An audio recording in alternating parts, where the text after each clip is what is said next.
jangankan amalan tarekat, berguru saja, berguru, kalau kita sudah berada dalam satu guru, tidak dibenarkan pindah ke guru yang lain. Mengapa demikian? Karena ini rasa. Sebab kalau kita pindah ke guru yang lain, maka ada rasa dari guru yang pertama tadi akan merasa tersaingi secara manusiawi. Akan merasa bahwa muridnya tidak puas dengan ajaran yang ia dapat. Ini tasawuf ya, konsep tasawuf. Kita tidak bicara ilmu secara keseluruhan, konsep tasawuf. Maka kalau konteksnya adalah tasawuf, tidak dibenarkan. Kenapa? Kalau ya tadi, man qala li ustadzihi lima lan yaflaha abadan. Orang yang mengatakan, mengapa wahai guruku, maka ketahuilah orang ini tidak akan selamat seterusnya.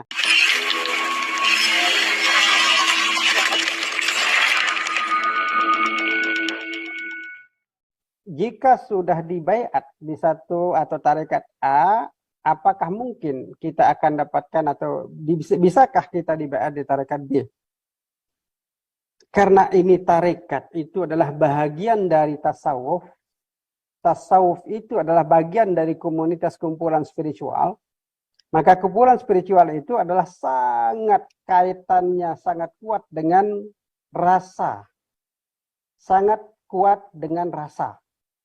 Jadi di dalam sebuah kitab Ta'lim al-Muta'allim yang ditulis oleh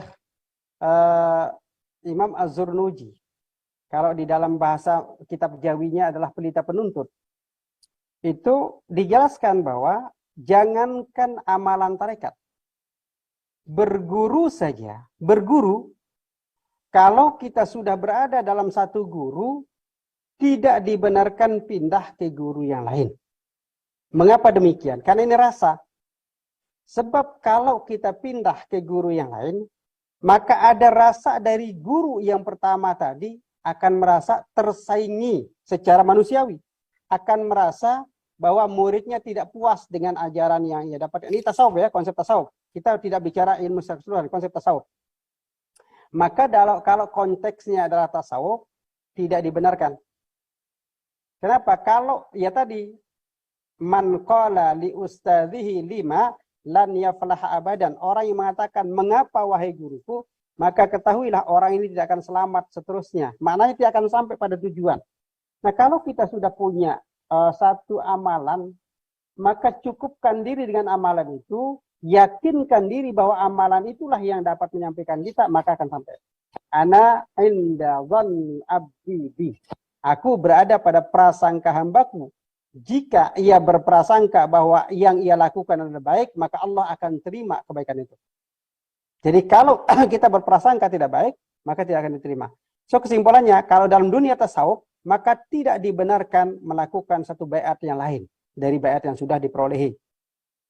Demikian pula dalam pengajian. Nah, kalau pelajaran secara umum, maka bebas. Hammad adalah gurunya Abu Hanifah pernah berkata, bahwa jika kamu ingin pindah ke satu tempat, jangan pindah sebelum engkau mendapatkan izin dari gurumu. Artinya apa? Boleh kalau kita memperoleh izin dari guru kita sebelumnya. Maka silahkan. Jadi saya kira ini faktornya faktor rasa.